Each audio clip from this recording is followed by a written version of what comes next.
This week, cord cutting surges as TV consumers demand choice. Then, a Facebook founder calls for a breakup.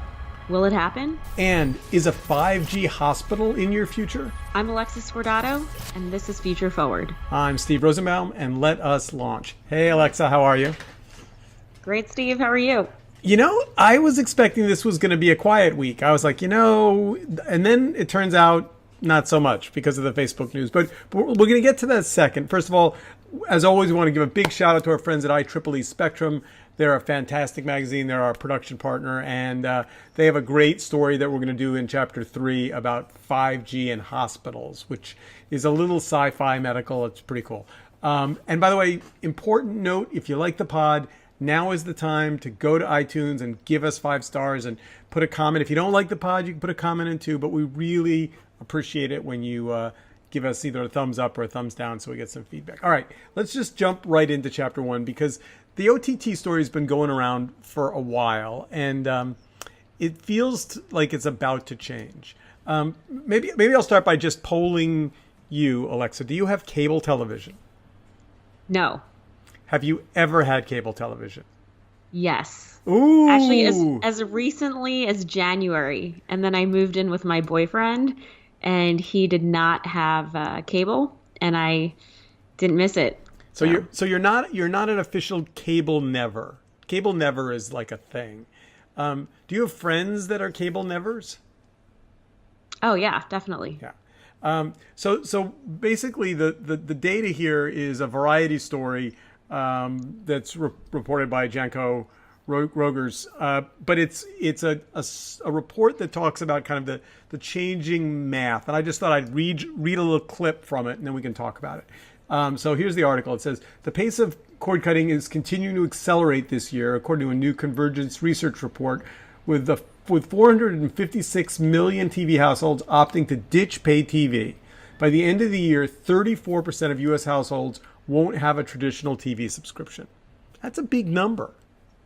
And then they go on, they say the attempt to convert cord cutters to skinny bundles won't pay off for the industry. And the report projects that with an average revenue per user, half that of traditional TV, the lackluster margins and programming gaps and technical issues make essentially skinny bundles kind of a dead-on arrival offer.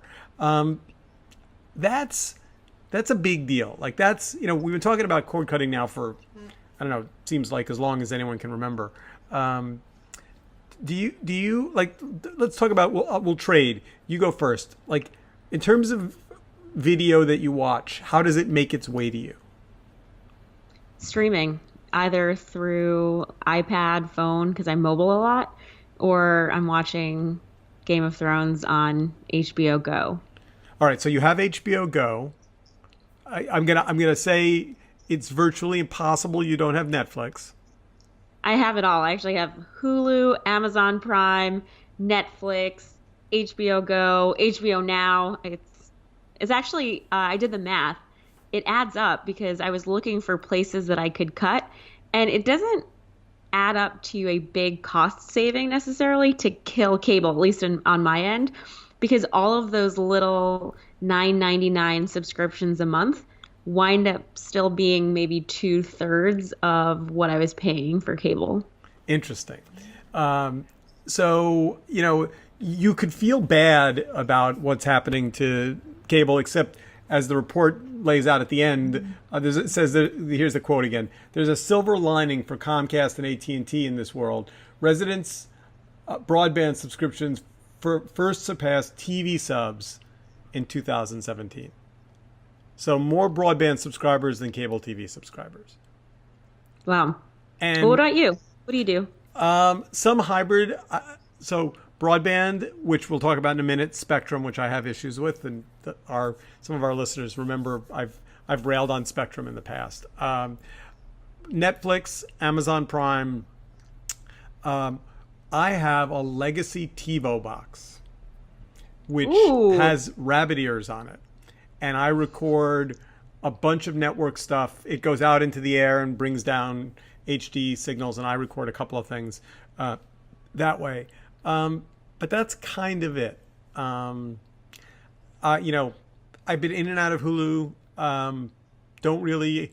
Occasionally HBO. If somebody has something that they really want me to see, I'll try to find a way to see it when it's particularly because I'm a Producers Guild member, so I'll see some of those things if they're films when they come through as a screener.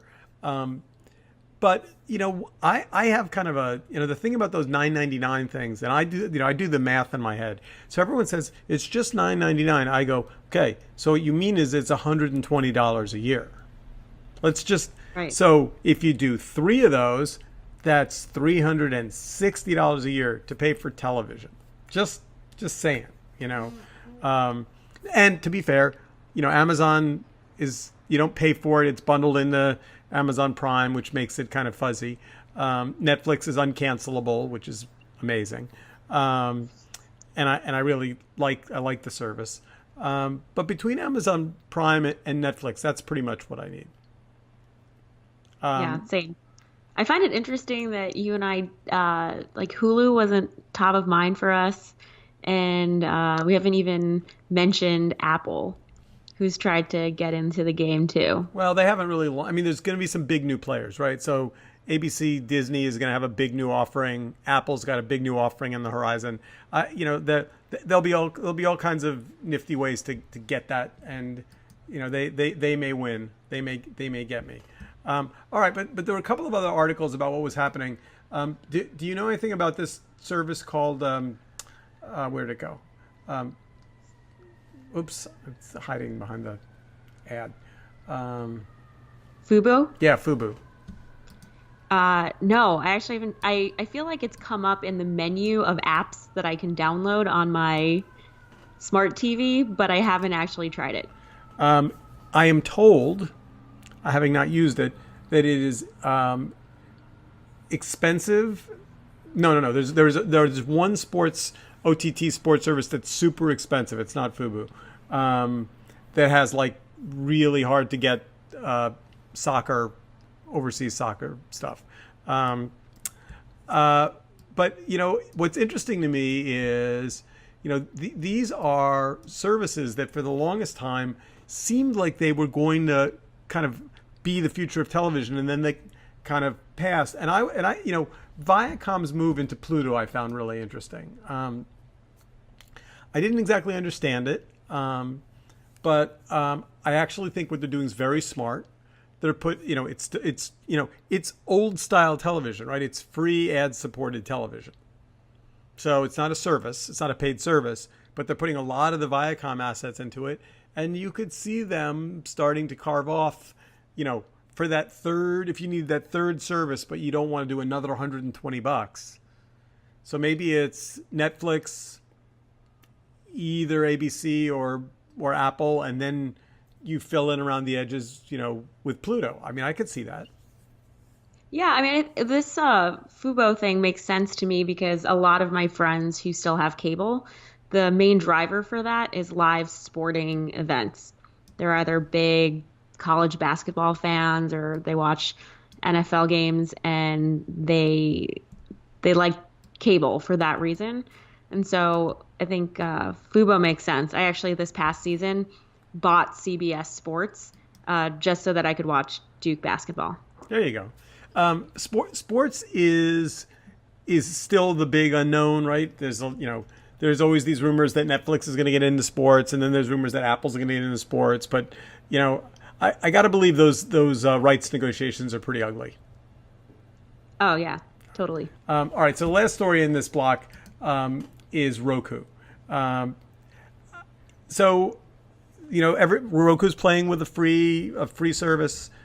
By the way, as we're speaking, Skype is jumping around and changing the size of your video frame about every minute or so. So I'm just fixing it, but it's very Skypey weird. So sorry, folks who aren't watching, but for listeners, doesn't matter. All right. So are you a Roku owner? Yeah, I have probably 2 different Roku models. One was probably the first edition, and the second one is the portable stick. And do you use it?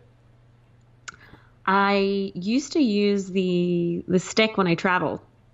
And but to see what? All right, so let's talk about that. That's interesting. So you show up, you're traveling, you pull out the Roku stick, you plug it in, and it does what for you? It's just a quick shortcut to get to HBO and Netflix. Interesting. So Interesting. Interesting. if a hotel has a uh, an HDMI port and it doesn't have those channels, uh, as long as it has a reliable internet connection, then I can watch what I want to watch. So, I use Roku when I've got a file I want to watch on my TV. I use it as the gateway. But I think you've nailed something important, and I think it is Roku's battle. Um, in the end, being a gateway is a bad outcome for them, right? Like that's not what Yeah. so they want to be a programming service. They want all this. They want to be all these other things.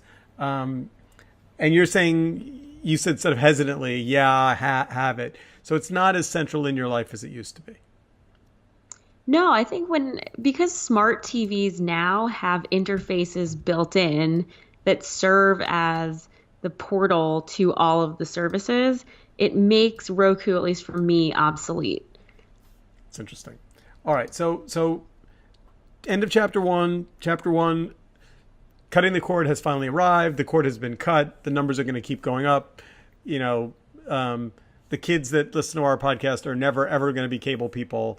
And I don't know about you, but the thing that makes me craziest is when I go to Roku and there's an app for a network I want to look at, and I click on it, and the first thing they ask me is for my cable, my cable member number, and I'm like, yeah, that's not the point.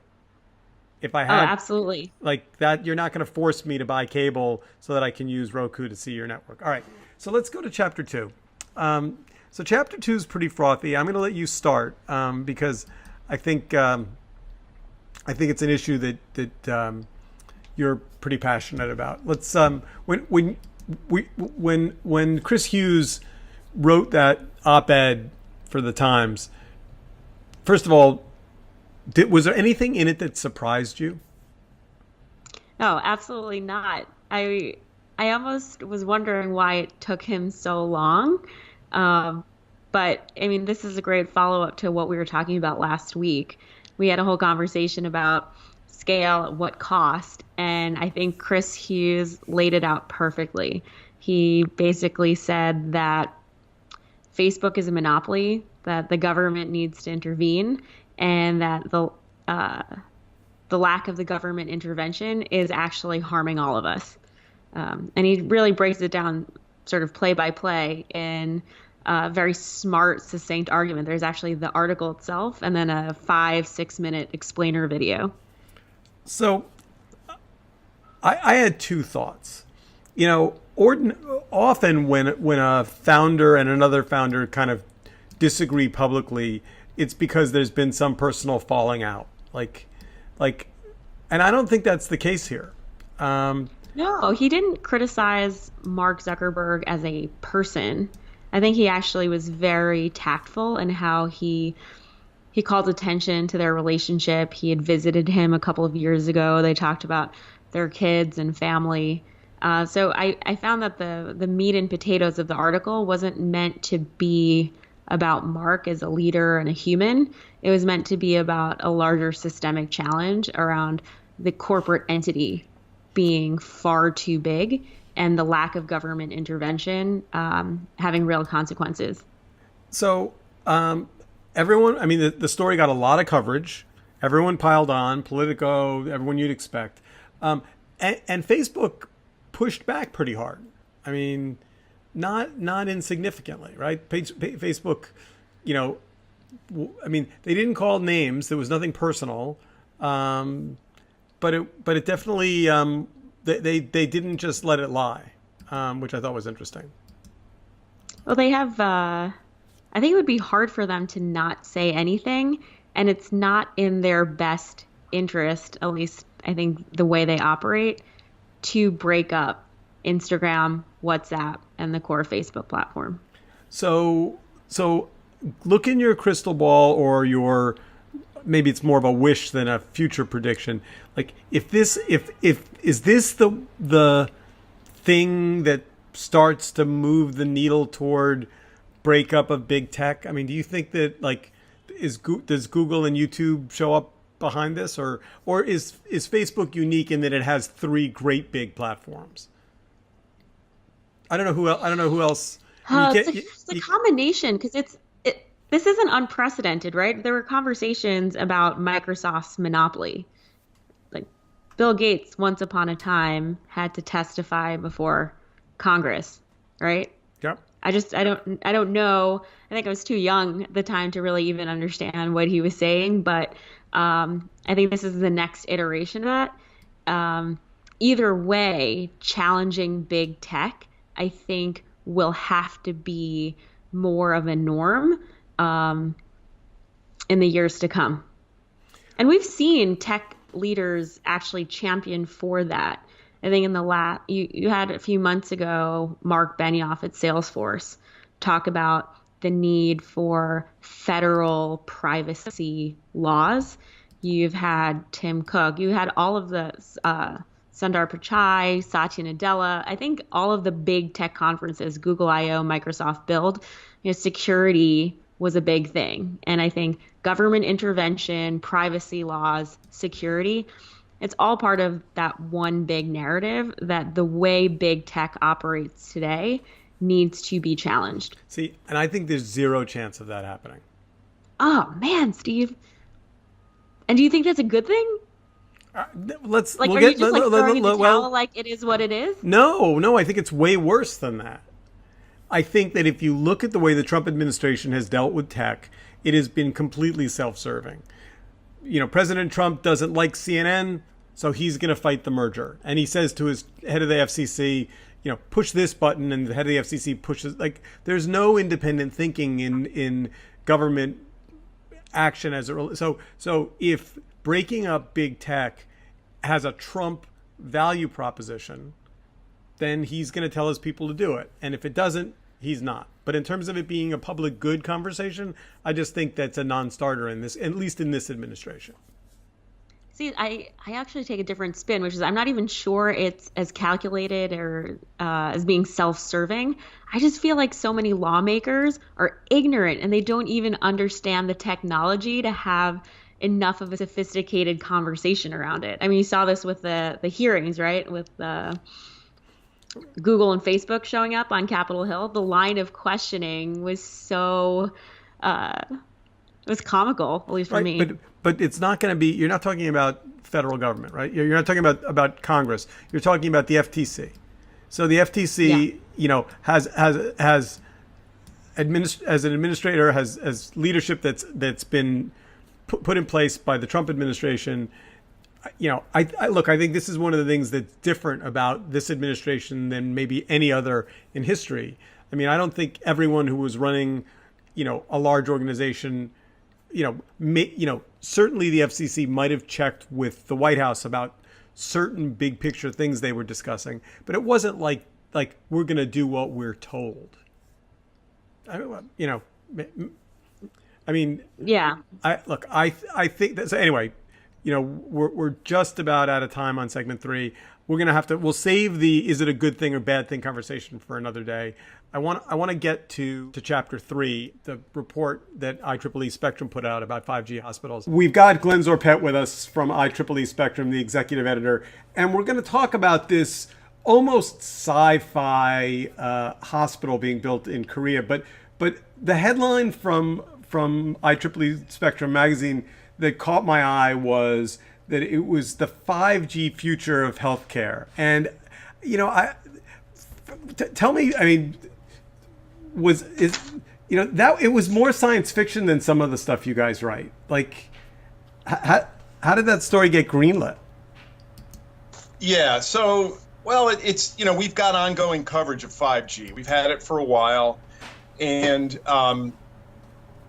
this was an interesting example because there's a lot of hype and chatter about 5G. There are just stupendous claims about capabilities and that it's going to make possible. And healthcare is definitely one of the more interesting and viable use cases, we feel. And all right, wait, we've been keeping an eye on that. Let me put you on the spot, though, because this is one of those questions that usually people try and duck. Like, what is 5G? Is it like jump? Okay. Like give us the primer on 5G, then we'll get into what's happening in Korea with hospitals. Okay, absolutely. So we've had generations in wireless. We started, obviously, logically enough, with generation 1G, then 2G, 3G, 4G. We're now on 4G, also sometimes called LTE for long-term evolution. So with each generation, what happens is we get faster speeds. And so these faster speeds have basically taken us from being able to just speak to each other to being able to stream video on our phones in real time, watch movies, and so forth. Now, from 4G to 5G, which is what's starting to happen just now, is going to be an unusually big jump and an unusually tricky and technologically daring jump, because the frequencies, the actual radio frequencies that are going to be used, are going to change rather radically. And this is going to bring in a whole host of major technical challenges. But at the same time, it's going to enable much greater speeds for those who have it, for the lucky ones who really have full 5G. They're going to jump from 10 to 100 times the speeds. Again, this is under the right conditions, and if you have true 5G all the way through and so forth. But we're talking about 1 to 2 orders of magnitude jump in data speeds, which is enormous. So, but to get that jump is going to come with with a price, and that price is very tough technical challenges. So right now, to just be brief about this, right now 4G, the frequencies that are used are somewhere around 2 gigahertz roughly. They're below, say, 5 gigahertz, but for the sake, they vary from carrier to carrier a little bit, but let's say 2 gigahertz. With 5G, we're going to go to what's called millimeter waves, and those are radio waves between 30 gigahertz and 300 gigahertz. So right there, 30 to 300 gigahertz is an enormous swath of radio bandwidth. And radio bandwidth is like the real estate of the wireless world. It's incredibly valuable. Companies pay to use this. So that's an enormous swath. And when you have that much frequency, you can get very high speeds.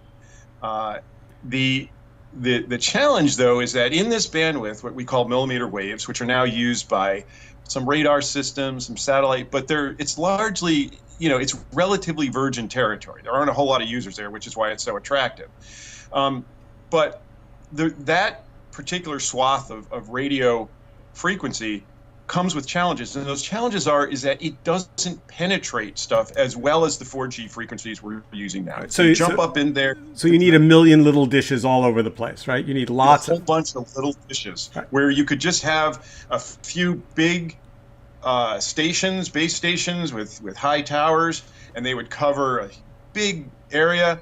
That's not going to work with 5G because those frequencies do not penetrate things like buildings or even trees. Right. So let's talk about this hospital thing, because what I liked about the story was it essentially, you walk into this hospital room and the way the picture's painted, it's got Alexa style, voice recognition. The article ends with this comment that the hope is that there will be less technology in the hospital room, which means essentially the room knows who you are, where you are, what your case is. How does 5G become the glue that glues this all together in Korea, to speak?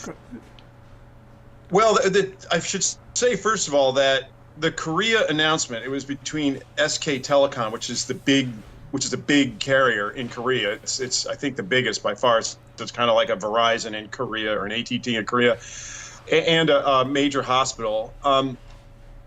It's not the first. There's actually a project going on in the United States at a place called Rush University Medical Center in Chicago. Chicago and Minneapolis are two of the earliest 5G installations in the United States. So there's a hospital in downtown Chicago called Rush University Medical Center, which is already starting they're already planning a 5G kind of trial project. There's also a hospital in China, Guangzhou, I think, which is also starting up a 5G trial and demonstration. All right, so let's get into the details. Like, what exactly does 5G do in a hospital room that makes the story kind of science fiction-ish? So there's a bunch of things, and some of them are a lot of them are actually kind of science fiction-ish. One of the things they're talking about right away, the Korean hospital mentioned, was suppose you've got a patient who's got something that's very infectious or communicable. You don't want to have anyone, loved ones or friends coming into that room being potentially exposed. So they're talking about enabling these people to have sort of hologram projection of themselves in 3D, visiting with this person. So you're conversing with them. It's almost like you're there, but it's a projection. It's a hologram. This would be possible with 5G because of the very high data rates. You need an enormous data rate to get that kind of data back and forth to create a 3D kind of projection. Another very sci-fi thing, which is probably some years away, is some sort of form of telesurgery. In other words, where you have a surgeon conducting a surgery remotely. So it's a robotic setup. There's probably nurses obviously present, but a robot is conducting the actual surgery, and it's controlled by a surgeon who is some distance away. The reason why you would need 5G for this is because you need virtually no latency. Latency is the lag that happens when the surgeon tweaks a dial or moves a joystick and the robot responds. In order to conduct surgery, you need essentially no latency. The surgeon needs exact and precise control of the instruments that are wielded by this robot. So 5G can provide that, because of the tremendous speeds. By the way, this is something they're also talking about with remotely driving vehicles like trucks and cars. You could also do that with 5G. But this sort of telesurgery is years away. However, at the most recent Mobile World Congress in Barcelona, it's the big wireless gathering that they have every year, a surgeon, the audience was startled because they had this event where a surgeon guided his colleagues in a surgery elsewhere in Barcelona live at this Mobile World Congress. He was there, they had this 5G setup, and he was circling things and telling his colleagues. It was some urology related surgery, and he was it might have actually been a tumor removal. It was a tumor removal from a patient's colon, and he was guiding his surgeons, don't touch these nerves, be careful of this. So they were less experienced surgeons than he was. So and again, the idea was that he was able to communicate with them instantaneously. He was actually drawing on this live video feed of the patients of the area of surgery and showing them, cut here, be careful of that. So that's not robotic surgery, but it was kind of a glimpse of things to come. And I wasn't there, but I'm told it was quite startling to those who were watching. So two things. One, I don't think you can actually hug a hologram. So I would like to have my loved ones physically present, but I understand the hologram is better than nothing. And the second thing is, when they do robotic surgery on 5G, I just don't want to be patient 0 for that. I'll be patient 5, but patient 0, because my phone, anyway. Thank you, Glenn. Fabulous to talk to you. Excited for the future of hospitals with 5G wired in, and we'll talk soon. Sure. Good talking to you, Steve. So, Alexa, my comment at the end of the Glenn conversation was that I don't know that I want to be patient 0 in a 5G hospital room. But, definitely the idea that a lot of this discordant technology that we're all operating under could come together and could actually make it, you could be in a hospital room, get access to your medical records, be able to turn the lights on and off, be able to, everything up to remote medicine with doctors that have, digital connections that don't collapse when they're in the middle of an operation. It seems like in that article and talking to Glenn, we see just a glimpse of the future. Are you ready for 5G medicine or too soon for you? I actually think I could be okay with it if sans the Alexa skills, because that's just confusing, at least for me. But I can definitely see the benefits of it. For me, it is all about explicit opting in. I don't think there could just be a blanket, yes, I'm into all of it. It's actually just about context and specific, I guess, behaviors and modes of communication. We are out of time. Have a great week. We'll be around next week for more Future Forward. Till then, bye, Alexa. Bye, Steve.